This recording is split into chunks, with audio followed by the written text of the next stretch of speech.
해서 주일 오후 에베소 성경 공부를 계속하고 있습니다. 한 달에 2번 정도니까요. 여러분들 한 달에 2번 정도 오후 성경 공부는 시간을 내십시오. 우리 성가대도 그렇고 온 성도들이. 그래서 에베소를 말씀을 주일날 듣는 과정 속에 오후에는 성경 공부를 통해서 더 깊이 에베소서를 묵상하고 알아가는 시간이 되었으면 좋겠습니다. 에베소서는요, 이 땅의 많은 신앙인들에게 정말 지대한 영향을 끼친 성경입니다. 그래서 그 어떤 다른 성경보다 에베소서에 대한 찬사는 차고 넘칩니다. 많은 신앙인들과 신학자들은요, 이 에베소서를 가리켜서 뭐라고 말하냐면 바울 신학의 면류관이자 결정체이다 라고 말합니다. 바울 신학의 면류관과 결정체. 또 이렇게 말합니다. 기독교의 정제된 진수다. 그러니까 기독교의 모든 핵심이 다 이 에베소서에 담겨 있다라는 이야기죠. 우리나라 사람은 아닙니다. 미국의 유명한 프린스턴 대학에 학장했던 존 맥케이는요, 1903년 그의 나이 14살 때 이 에베소서를 읽었습니다. 어린 나이죠. 14살이니까. 그 14살 때 에베소서를 읽고 그때 받았던 감동과 충격을 이렇게 그가 썼습니다. 나는 새로운 세계를 보았다. 모든 것이 새로웠다. 나는 새로운 견해, 새로운 경험, 그리고 다른 사람에 대한 새로운 태도를 갖게 되었다. 하나님을 사랑하고 예수님이 모든 것의 중심이 되셨다. 존 맥케이가 14살 때 에베소서를 읽고 남긴 그의 간증입니다.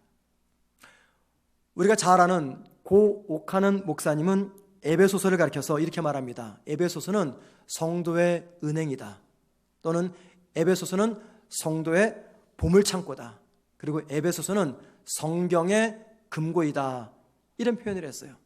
에베소서에 대해서 찬사를 보내는 많은 사람들의 글이 있지만 저는 특별히 이 오카는 목사님의 이 찬사의 표현이 참 마음에 와닿습니다. 에베소서는 성도의 은행이다.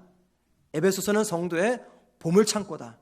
에베소서는 성경의 금고이다. 여러분들 어떻게 생각하십니까? 그동안 에베소서를 충실히 읽어본 성도라면은, 그리고 에베소서를 통해서 남다른 은혜를 경험한 성도라면은 분명히 이 오카는 목사님의 이 표현에 공감을 하실 겁니다. 저 역시도 이 표현에 깊이 공감을 하고 있습니다. 에베소서에 대한 오카는 목사님의 이 말은 에베소서를 통해서 이 땅의 삶을 우리가 풍요롭게 살 수 있는 능력과 힘을 공급받을 수 있다라는 의미일 겁니다. 필요하면 은행에 가서 돈을 뽑아오고 필요하면 금고문을 열고 필요한 것들을 꺼내듯이 영적으로 힘이 들거나 연약하거나 나약할 때마다 성도는 에베소서라고 하는 금고로 속에서 풍성한 하나님의 은혜를 꺼내다가 사용할 수 있다라는 말입니다. 그래서 저는 이렇게 생각합니다. 하나님을 믿는 성도가 에베소서를 모르면요, 영적 가난뱅이가 될 것이고, 이 에베소서를 알면 영적 부자의 삶을 살아가게 될 것입니다. 따라서 하나님을 믿는 우리가 이 땅에서 영적으로 초라하고 가난한 삶이 아닌 풍성한 삶을 살기를 원한다면요, 우리 모두는 이 에베소서에 귀를 기울이고 정신을 차리고 이 말씀을 들어야 됩니다. 또한 전능하신 하나님을 믿으면서도 늘 언제나 자기 자신에 대해서 초라한 자화상을 만들고 매사에 자신감이 없고 내 자신이 얼마나 귀한 존재인가를 깨닫지 못해가지고 스스로 부정적인 자화상을 만들어가는 성도들이 있다면 누구를 막론하고 이 에베소서를 통해서 풍성하신 하나님의 은혜와 하나님의 능력을 경험해야 되는 것입니다. 에베소서를 첫 시작하는 이 시간 제가 드릴 말씀은 이겁니다. 에베소서는 편지입니다. 편지라는 것은 누군가는 썼고 누군가는 그것을 받았다라는 것이죠. 그러면은 누가 썼고 누가 받았는가 하는 문제를 에베소서를 시작하면서 말씀을 드리려고 합니다. 바울은요, 주후 53년에서 57년 사이 제3차 전도 여행을 위해서 저 터키에 있는 지역으로 선교를 나갔습니다. 그 기간 동안에 3년 정도는 터키 서남쪽에 있는 에베소라고 하는 한 그 지역에서 목회를 했습니다. 복음을 전하고 교회를 개척해서 교회를 3년간 세웠어요. 그래서 사도행전 19장에 보면은 에베소 교회 역사를 우리가 잘 확인할 수가 있습니다. 바울이 그곳에 3년 동안 사역을 했는데 어떤 사역의 결과가 나타나냐면요, 사도행전 9장 18절 말씀 보니 바울이 전하는 복음을 듣고 많은 사람들이 주님께로 돌아왔다라고 이야기합니다. 그리고 바울이 전하는 복음을 들었던 많은 사람들 중에 마술사들이 있었는데, 고대 시대에는 마술사가 많았거든요. 그 마술사들이 주님을 영접한 뒤 그들이 생명처럼 아꼈던 마술책들을 다 불에 태웠다라고 이야기하는데, 성경에 보니 그 가치가 은 5만이었다라고 사도행전 19장 19절에서 설명하고 있습니다. 은 5만, 현대 화폐로 환산을 하면 얼마나 될까요? 약 미화 250만 달러가 된다고 합니다. 얼마나 많은 책을 불태웠습니까? 그런데 에베소에서의 바울의 그 사역이 이런 귀한 열매도 있었지만, 동시에 그것 때문에 반사적으로 누군가는 바울을 죽이려고 했던 사람도 있었습니다. 에베소 지역 사람들은요, 그 지역의 신이었던 아데미 여신을 믿었던 사람입니다. 아데미 여신, 다른 말로 말하면 다이아나 여신이죠. 아데미 여신을 섬겼던 사람들이었는데, 바울의 복음을 듣고 주님께로 돌아온 뒤 그 우상 섬기는 것을 중단했습니다. 그리고 나서 집에 있었던 모든 아데미 신상들을 다 갖다 버렸어요. 자, 그런데 그 지역에서 아데미 신상을 만들어서 팔았던 장사하는 사람들이 있었습니다. 그 사람들은 바울 때문에 이 아데미 신상이 팔리지 않는 것을 알게 된 다음에 에베소 지역에서 살고 있었던 이스라엘 사람들과 결탁을 해가지고 이제 그 바울을 잡아서 죽이려고 합니다. 수많은 에베소 지역 사람들이 바울을 에베소에 있는 큰 야훼 극장으로 끌고 갑니다. 그리고 바울을 둘러싸서 수많은 사람들이 그곳에서 에베소의 아데미여 여신이여, 에베소의 아데미 여신이여라는 이 소리를 2시간 동안 외치면서 바울을 죽이려고 했습니다. 그때 그 지역의 서기장이 나서서 중재하고 사람들을 진정시킨 다음에 바울을 피신시킵니다. 바울은 그때 상황이 너무나 긴박한 나머지 뒤도 돌아보지 못하고 3년 동안 목회했던 성도들과 작별의 인사도 나누지 못한 채 그 길로 즉시 아랫지방 그리스에 있는 고린도로 피해갑니다. 그리고 나서 바울은 2번 다시 에베소를 방문할 기회를 얻지 못했습니다. 자, 그렇게 고린도로 내려왔던 바울은 그 이후에 로마 감옥에 수감이 됩니다. 바울이 로마 감옥에 있을 때 그가 목회했던, 그가 선교했던 골로새 지역에 있었던 골로새 교회의 지도자 에바브로가 감옥에 갇힌 바울에게 소식을 전해줍니다. 그것은 이단 사상을 가리키는 거짓 선생들이 골로새 교회에 들어와서 교회를 혼란케 한다는 이야기입니다. 그 소식을 들었던 바울은 로마 감옥에서 골로새 교회와 성도들에서 편지 한 통을 써서 그의 비서였던 두기교편에 골로새에 전달하라고 부탁을 합니다. 그런데 바울이 있었던 로마에서 터키였던 골로새까지 가려면 배를 타고 와서 반드시 에베소에서 내려서 거기서부터 걸어가야 됩니다. 자, 그러니 두기고가 편지를 들고 골로새에서 가려면 반드시 에베소를 거쳐가야 되기 때문에 그때 바울은 급하게 또 한 통의 편지를 써서 에베소를 거쳐 골로새로 가는 그 두기고에게 이 편지를 가지고 잠시 에베소에 들려서 전달해주고 골로새로 가라고 부탁을 합니다. 자, 그렇게 해서 쓰여진 서신이 오늘 우리가 살펴보는 바로 이 에베소서입니다. 바울은 편지 첫 부분인 1장 1절에서 이렇게 이 에베소서를 시작합니다. 하나님의 뜻으로 말미암아 그리스도 예수의 사도된 바울은 에베소에 있는 성도들과 그리스도 예수 안에 있는 신실한 자들에게, 제가 그 뒷부분 편지 안 오니 이 말은 읽지 않았습니다. 왜냐하면 헬라어 원문 성경을 보면은요, 이 편지 안 오니 이 표현이 없습니다. 그냥 우리말로 그렇게 번역을 해 놓은 거예요. 원래는 없습니다. 그러니까 편지 안 오니 이 문장을 빼버리면 1절은 뭘 이야기합니까? 이 편지를 보내는 저자인 바울과 이 편지를 받는 에베소 교회 성도들은 어떤 사람인가를 소개하는 글입니다. 바울은 편지 첫 부분인 이 1절에서 강조하고 싶었던 것이 있어요. 이 편지를 쓰는 자신과 이 편지를 받아보는 에베소 교회 성도들은 도대체 어떤 사람인가라고 하는 자신과 그들의 정체성을 이 1절에서 강조하고 싶었던 겁니다. 바울은 그래서 자신을 가리켜서 말하기를 사도라고 이야기합니다. 사도. 사도행전 1장 21절과 22절을 보면요, 사도됨의 자격 조건이 있습니다. 첫째는 예수님의 지상 사역 동안에 함께 사역했던 사람이어야 됩니다. 두 번째는 예수님의 죽으심과 부활을 직접 목격한 제자여야 됩니다. 그런데 바울은 주님의 지상 사역에 참여하지도 않았고, 바울은 주님이 십자가에서 죽고 부활하실 때 직접 본 적도 없습니다. 그러니까 성경이 말하는 사도의 자격 조건에 비춰볼 때 바울은 결코 사도가 될 수 없었던 사람입니다. 그리고 바울도 자신은 사도의 자격이 없는 것을 알았어요.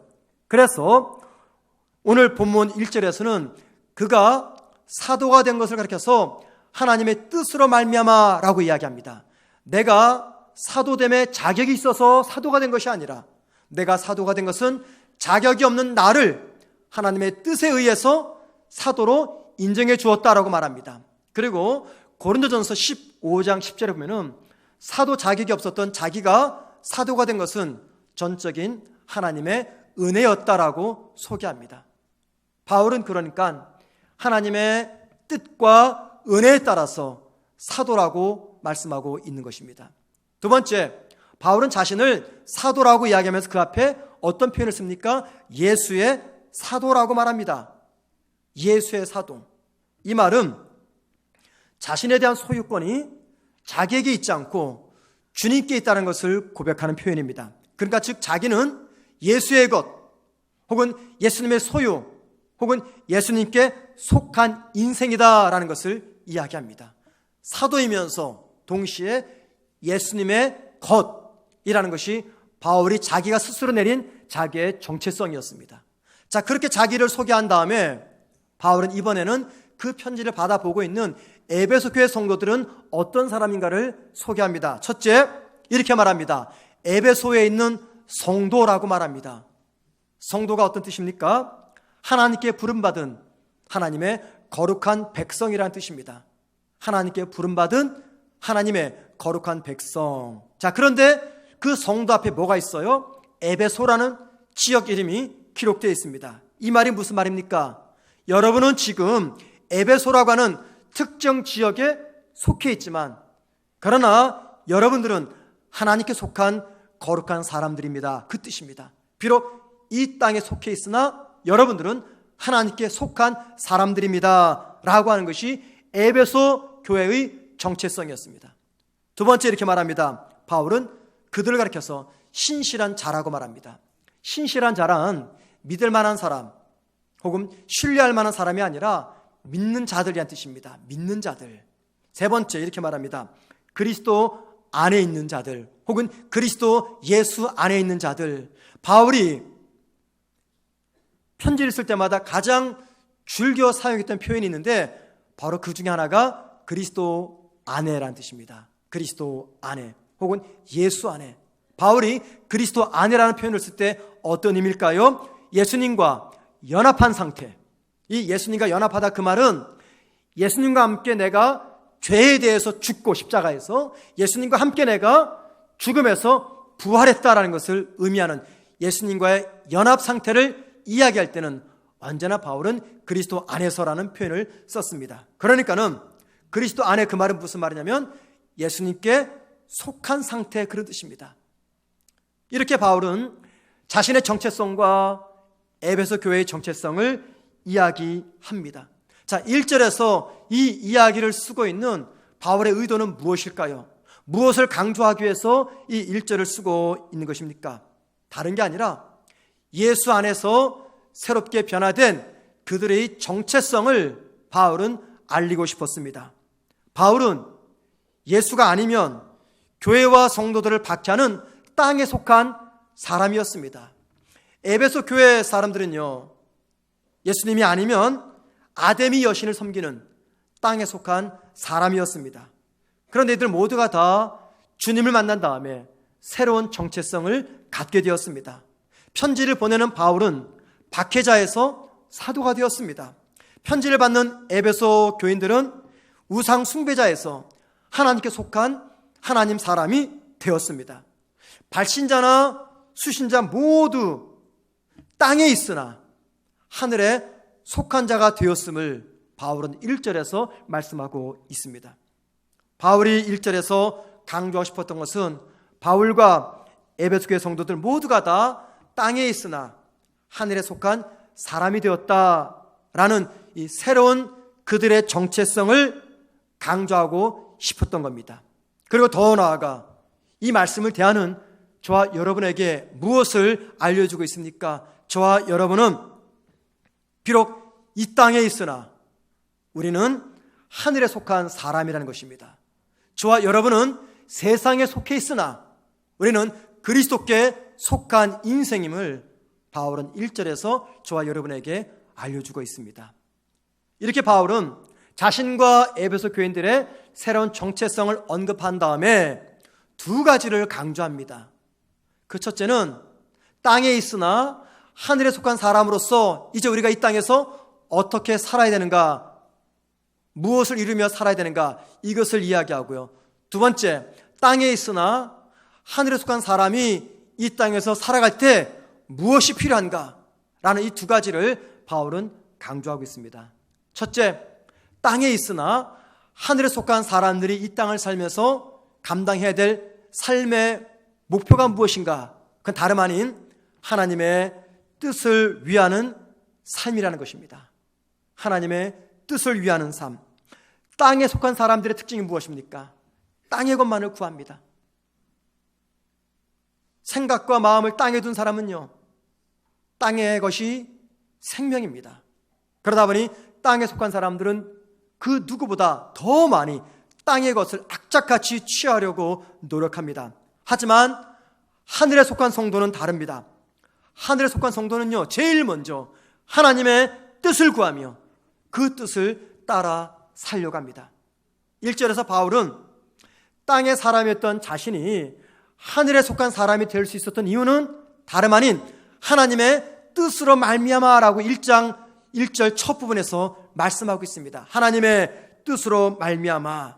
그리고 4절과 5절에서는요, 땅에 속했던 이 에베소 교회 성도들이 어떻게 해서 하늘에 속한 사람이 되었는가를 설명하는데 4절은 이렇게 말합니다.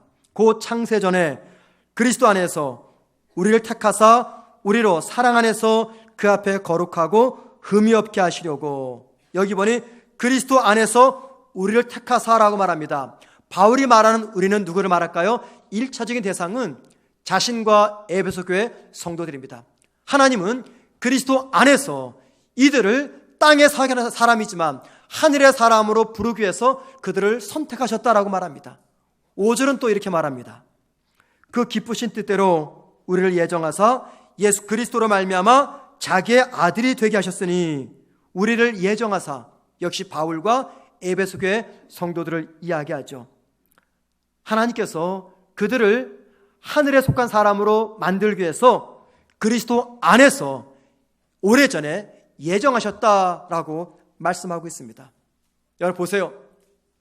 사도가 된 자신의 운명과 에베소 사람들이 아데미 여신을 버리고 하나님을 섬기는 성도가 된 것을 가리켜서 바울은 무엇이라고 말합니까?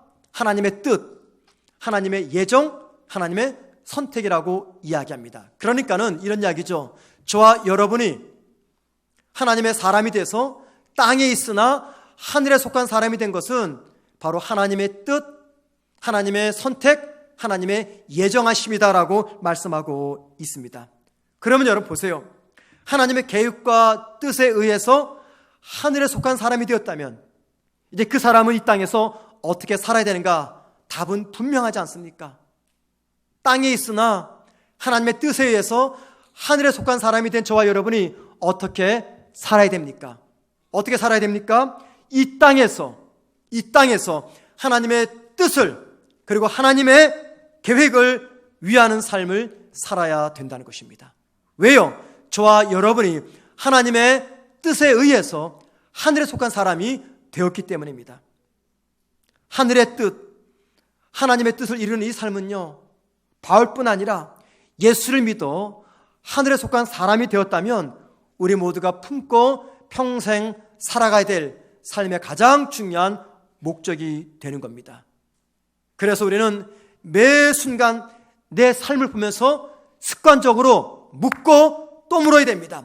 어제도 묻고 오늘도 묻고 내일도 물어야 됩니다. 아침에도 묻고 저녁에도 물어야 됩니다. 무엇을요? 지금 내 삶 가운데 하나님의 뜻과 하나님의 원하심이 어떻게 드러나고 있는지, 나는 내가 살아가는 과정 속에서 하나님의 뜻을 얼마나 중요하게 생각하고 있는지, 내 삶 가운데 나타나는 하나님의 뜻을 위해서 나는 오늘 무엇을 기꺼이 희생하며 살아가고 있는지 우리는 묻고 또 물어야 됩니다. 이것이 습관적으로 반복적으로 물어야 됩니다. 여러분, 얼마나 자주 이 질문을 던지십니까? 하나님, 오늘 하루도 나에게 건강을 주셔서 오장육부가 움직이게 하시고 팔다리가 움직이게 하시고 그래서 하루를 살게 하셨는데, 오늘 하루를 살아가는 동안에 하나님께서 나를 통해서 이루시고자 하는 하나님의 뜻이 무엇입니까? 그 뜻을 위해서 내가 어떻게 살아야 되며 그 뜻을 위해서 내가 무엇을 내려놓아야 됩니까? 여러분, 얼마나 자주 묻고 얼마나 자주 확인하십니까? 아니, 하나님의 뜻이 무엇인가 고민은 하십니까? 아니면 내가 좋은 것이 하나님의 뜻이라고 그렇게 생각하면서 살아가고 있지는 않습니까? 여러분, 사실 이렇게 사는 것은요, 많이 불편하고 힘이 듭니다. 절대 기쁘지 않습니다. 즐겁지도 않습니다. 왜냐하면 하나님의 뜻을 확인하고 그 뜻을 따라 살아간다는 것은 욕심으로 가득 찬 나의 본능을 철저히 억제해야 되기 때문입니다. 육체를 가진 저와 여러분에게는요, 본능이 있습니다. 그리고 우리는 언제나 그 본능에 충실해서 살기를 원합니다. 그 본능에 누군가가 조금이라도 방해하면요, 우리는 그를 즉시 나의 원수로 간주해버립니다. 우리는 언제나 내가 원하는 본능을 따라서 살아가기를 원합니다. 그래서 저와 여러분이 본능을 억제한다는 것은 이건 말할 수 없는 고통입니다. 말할 수 없는 고통이에요. 우리가 비록 예수를 믿어서 하늘에 속한 사람은 되었지만 여전히 우리 안에는요, 옛 본능이 남아 있습니다. 옛 본능이 뭡니까? 옛 본능이란 하나님의 뜻이 아닌 이 땅의 뜻을 따르기를 좋아하고 하나님의 원하심이 아닌 내 몸이 원하는 대로 살아가고 싶은 마음을 이야기합니다. 그래서 남들보다 더 편한 삶, 남들에게 내가 대접받는 삶, 내 육체가 즐거워하는 삶, 그런 삶을 우리가 살고 싶어 합니다.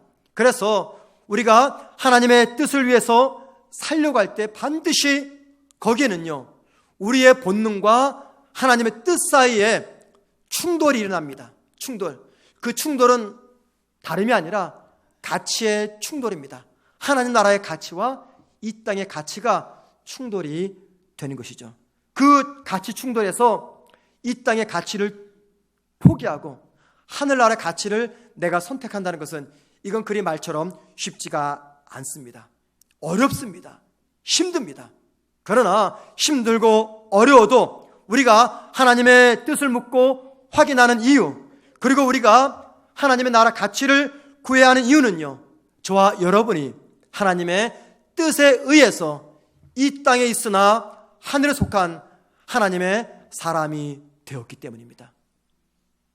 그렇다면 여러분, 저와 여러분이 땅에 있으나 하늘에 속한 사람으로서 이 땅에서 하나님의 뜻을 구하며 살아가기 위해서 필요한 것이 무엇일까요? 무엇을 우리가 붙잡아야 됩니까? 바울은요, 1절에서 자신과 에베소 교회 성도들의 정체성을 이야기한 다음에 2절에서 그들을 향해서 이렇게 축복된 문장을 기록하고 있습니다. 우리 다 같이 함께 에베소 1장 2절 있습니다. 시작. 하나님,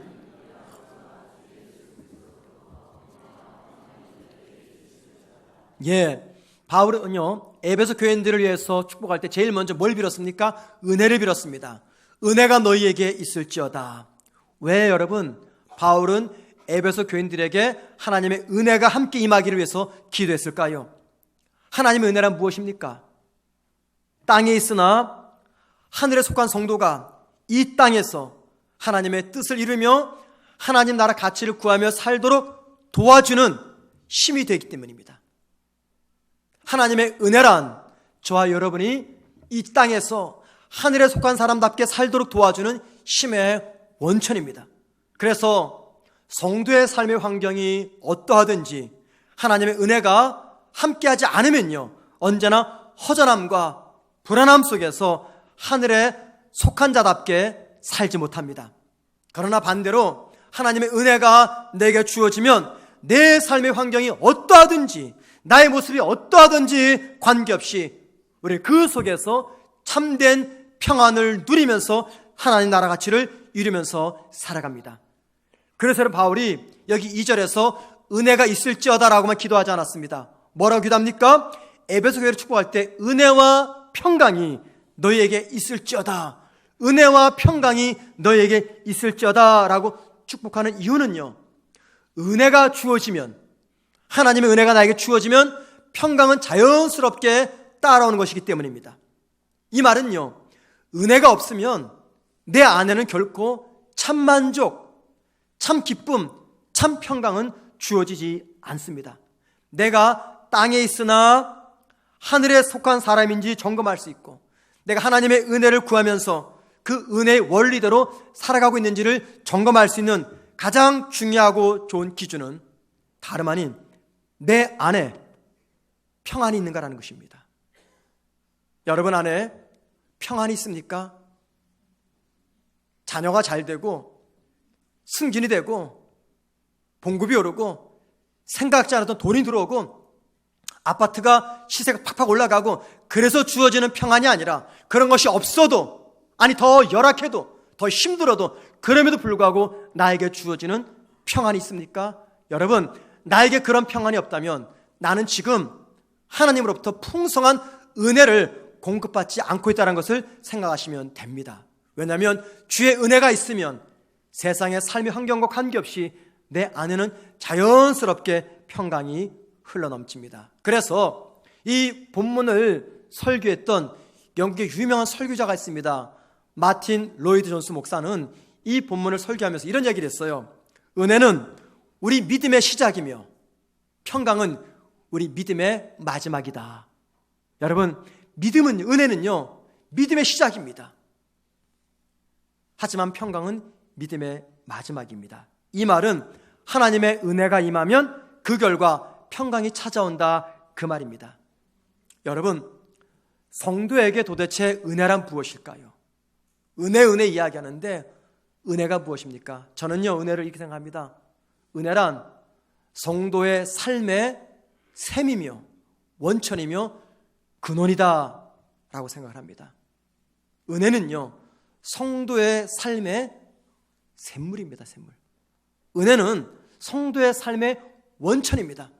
은혜는 성도의 삶의 근원입니다. 그래서 성도가 살아가는 상황이 어떠하든지 그 은혜를 붙잡으면 살아갈 수가 있습니다. 그러나 성도의 삶의 환경이 아무리 좋아도 하나님의 은혜 붙잡지 않고 사모하지 않는다면 결코 하나님의 평강은 그에게 주어지지 않습니다. 불안, 미움, 증오, 허전함, 초조함, 이 모든 게 뭡니까? 땅의 열매들입니다. 땅이 주는 특징입니다. 그러나 하나님 나라의 특징, 성도됨의 특징은 무엇입니까? 평강입니다. 그 평안은 은혜로 인해서 주어집니다. 은혜가 사라지면 그 평강도 사라지게 됩니다. 하나님의 주시는 은혜를 누리고 우리가 새로운 정체성을 갖게 되면요, 이 세상을 살아가는 우리의 세상 입맛이 바뀌게 됩니다. 땅에 속한 사람들, 주로 입맛은요, 땅의 즐거움입니다. 저도 여러분도 그랬습니다.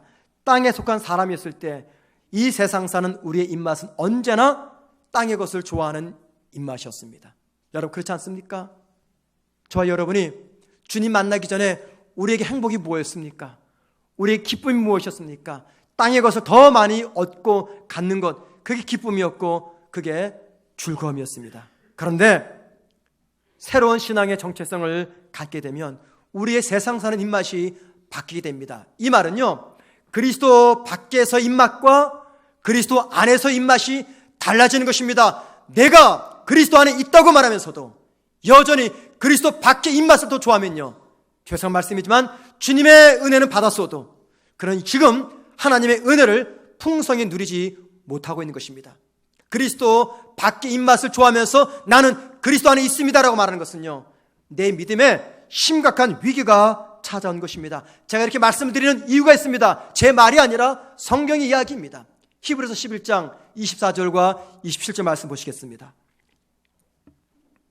믿음으로 모세는 장성하여 바로의 공주의 아들이라 칭함받기를 거절하고 도리어 하나님의 백성과 함께 고난받기를 잠시 죄악의 낙을 누리는 것보다 더 좋아하고 그리스도를 위하여 받는 수모를 애굽의 모든 보화보다 더 큰 재물로 여겼으니 이는 상주심을 바라봄이라.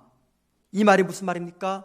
모세의 바뀐 세상 입맛에 관한 말씀입니다. 모세의 변화된 이야기예요. 여러분, 모세가 땅의 사람이었을 때 그의 입맛은 언제나 권력이었습니다. 바로 공주의 아들이었습니다. 애굽의 금은보화였습니다. 그런데 그가 하나님 안에 있는 하늘의 사람이 되었을 때 입맛이 바뀝니다. 어떻게 바뀝니까? 그리스도를 위해서, 하나님을 위해서 하나님의 백성과 함께 광야에서 고난받는 것을 더 좋아했다라고 말합니다. 뭘 말합니까? 세상 사는 입맛이 바뀌었음을 말합니다. 그리스도 밖에 때하고 그리스도 안에 있을 때 세상을 살아가는 성도의 입맛이 어떻게 바뀌고 있는가를 말씀하고 있는 것입니다. 그리고 모세가 그렇게 살 수 있었던 비결은요, 여기 24절 처음에 뭐라고 시작합니까? 믿음으로라고 말합니다. 믿음으로. 즉 모세가 믿음의 은혜를 입었기 때문에 입맛이 바뀌어 살아갔다라고 말씀하고 있습니다. 믿음의 은혜 때문에 모세의 입맛이 완전히 바뀐 것입니다. 여러분, 이처럼 은혜는요, 세상 살아가는 성도들의 입맛을 바꿔놓습니다. 그래서 은혜는 하나님을 믿는 성도의 전부입니다. 은혜는요, 신앙 공동체인 교회의 본질입니다. 따라서 은혜가 사라진 성도, 은혜를 모르는 성도, 은혜를 잃어버린 신앙 공동체는 믿음의 능력을 경험할 수도 없고 하나님 나라 가치를 구하면서 살지도 못합니다. 하나님이 주시는 은혜에는요, 한 가지 특징이 있습니다. 하나님이 주시는 은혜는 세상과 사람, 그리고 하나님에 대한 우리의 생각과 관점을 변화시킵니다. 그리고 은혜로 말미암아 변화된 우리의 생각과 관점은 세상 살아가는 우리 자세와 우리의 태도까지도 바꿔놓습니다. 그래서 세상과 사람을 대하는 태도가 바뀝니다. 심지어 원수를 대하는 자세와 태도가 바뀝니다. 심지어 고통과 아픔을 맞이하는 태도와 자세도 바뀌고요. 그리고 하나님을 향한 자세와 태도도 바뀌게 됩니다. 그리고 평소에 내가 알던 하나님에 대한 이해의 지평이 더 넓어집니다. 이전에는요, 사랑의 하나님 혹은 진실하신 하나님 이런 말을 들으면 굉장히 추상적으로 들렸어요. 관념적으로 들렸습니다. 아니, 정확히 말하면 내 삶과는 너무나 관계없는 하나님의 모습이었어요. 사랑의 하나님이라니, 신실하신 하나님이라니, 내 인생에 이렇게 말할 수 없는 고통을 주셨는데 어떻게 사랑의 하나님이야, 신실하신 하나님이라니, 어제 다르고 오늘 다르게 내 삶을 이끌어 가시고 내 삶 옆 순간순간마다 끊이지 않은 아픔과 상처와 눈물을 주시는데 어떻게 그분이 사랑의 하나님이야. 누군가에게는 사랑의 하나님일 수 있겠지만은 적어도 나에게는 그런 하나님은 존재하지 않아 라고 하는 하나님에 대한 우리의 생각 굉장히 편협적이고요, 관념적이고 그리고 사변적이고 내 삶과는 전혀 관계없는 하나님이었습니다. 그런데 그랬던 그분들이 은혜를 받으면요, 하나님에 대한 이해의 지평이 넓게 퍼져나갑니다. 사랑의 하나님, 신실하신 하나님이 추상적이고 관념적인 하나님이 아니라 내 삶 속에 깊이 들어오신 살아계신 하나님으로 우리가 만나게 됩니다. 그리고 그 하나님을 우리 모두가 만나게 되면요, 기도 중에 사랑하는 주님이라고 불러도요, 어느 순간 내 눈가에 눈물이 맺히는 것을 보게 됩니다. 이 은혜가 하나님의 뜻을 따라 살아가는 인생들에게 주어지는 것이죠. 지난주에 셀 나눔지 여러분 다 하셨죠? 그 적용하기 이번에 제가 이런 나눔 질문을 실었습니다. 비교의식은 우리를 초조하게 합니다. 비교의식을 극복하기 위한 방법으로서 시편 39편 7절에 주여 이제 내가 무엇을 바라리요 나의 소망은 주께 있나이다 라는 말씀과 연결하여 생각해 보세요. 이게 무슨 말입니까? 비교를 하게 되면 우리 굉장히 불안합니다. 저 사람은 저런데 나는 뭐지? 또는 교만해집니다. 그래서 비교의식은 우리에게 우월감과 열등감을 주죠. 이 비교의식이 있으면 인생을 굉장히 허무하게 삽니다. 그럼 인생은 언제나 제로가 됩니다. 그래서 비교의식은 굉장히 무서운 겁니다. 이 비교의식에서 벗어나기 위해서 시편 39편 7절 주여 이제 내가 무엇을 바라리요 나의 소망은 주께 있나이다, 이 말씀과 연결할 때 어떻게 비교의식에서 벗어날 수가 있겠습니까? 라고 하는 것이 이 나눔의 문제였습니다. 여러분, 비교의식은 무엇입니까? 제가 생각하는 비교의식은요, 다른 게 아닙니다. 다른 사람을 보고 나를 보는 겁니다. 사람을 보고 나를 보는 것, 이게 비교의식입니다. 사람을 보고 나를 보면요, 우리 십중팔구 절망하거나 교만해집니다. 그러나 나의 소망을 주께 둔다, 그 말은 무슨 말입니까? 내가 먼저 하나님을 보고 나를 보는 겁니다. 사람을 보고 나를 보는 것이 아니라 하나님을 보고 나를 보면요, 내 삶 가운데 다른 경험을 하게 됩니다. 분명히 내 삶의 정황은 사람을 보고 환경을 먼저 봐야 될 상황이에요. 분명히 그렇습니다. 그렇지만 믿음의 사람은, 은혜를 아는 사람은 그때 사람과 환경을 먼저 보지 않고 먼저 하나님을 봅니다. 하나님을 바라보고 나를 봅니다. 하나님을 보고 나를 보면요, 하나님의 그 전능성, 하나님의 거룩, 하나님의 사랑, 그 넓은 우산 속으로 내가 들어가기 때문에 그 우산 속에 덮인 나를 보면서 우리는 어떠한 고난과 역경 가운데서도 불안해하지 않고 비교하지 않고 당당하게 현재 내게 주어진 삶의 자리를 믿음으로 걸어갈 수가 있는 겁니다. 그래서 혹 저와 여러분에게 비교의 순간이 찾아온다면 여러분, 시선을 바꿔야 됩니다. 사람이 아닌 하나님을 보셔야 됩니다. 바로 그것이 나의 소망을 주께 둔다는 겁니다. 그런데 여러분, 우리가 사람이 아니라 하나님께 소망을 둔다, 즉 하나님을 보고 나를 본다, 그 말은 무슨 말입니까? 다른 거 아닙니다. 하나님, 지금 이 순간 하나님께서 베푸시는 은혜가 없으면 나는 살 수가 없습니다. 하나님의 은혜를 내가 받아야지 살 수 있습니다 라고 인정하며 고백하는 것이 다름 아닌 사람과 환경을 보지 않고 하나님을 집중해서 바라보는 것입니다. 저와 여러분의 삶에 찾아오는 많은 위기의 순간들이 있습니다. 또는 상처의 순간들이 있습니다. 그 상처는요, 타인과의 비교의식을 통해서 옵니다. 그 상처는 마음의 상처입니다. 그 상처는 어느 누군가가 나에게 내준 상처입니다. 그 상처와 아픔은 내 스스로가 만들어낸 아픔과 상처입니다. 그 모든 상처에서 우리가 탈출할 수 있는 가장 정확하고 가장 확실한 한 가지 방법이란 다름 아닌 주 안에서 새롭게 변화된 나의 정체성에 대한 자각입니다. 내가 비록 평택에 있으나 나는 예수님의 십자가의 죽음과 부활로 말미암아 하늘나라의 사람이 되었다. 이 땅에 있으나 나는 하늘에 속한 사람이다 라고 하는 이 믿음의 정체성을 내가 자각하고 붙잡을 때 수많은 상처와 위기 속에서 우리는 흔들림 없이 이 믿음의 길을 걸어갈 수가 있는 것입니다. 그리고 그 가운데 하나님의 뜻을 이루기 위해서 고민하며 최선을 다하는 그러한 성도들에게 하나님은 당신이 원하시는 것만큼 그 백성들에게 하나님의 은혜를 부어주십니다. 그 은혜를 받은 성도들은 삶의 환경과 관계없이 한결같이 마음의 평강을 누리면서 살아가게 되는 것입니다. 그래서 여러분, 저와 여러분이 제일 잘해야 될 일이 있습니다. 하나님의 은혜 없으면 나는 아무것도 할 수 없고, 하나님의 은혜 없으면 나는 주님 숨조차 제대로 쉴 수가 없습니다.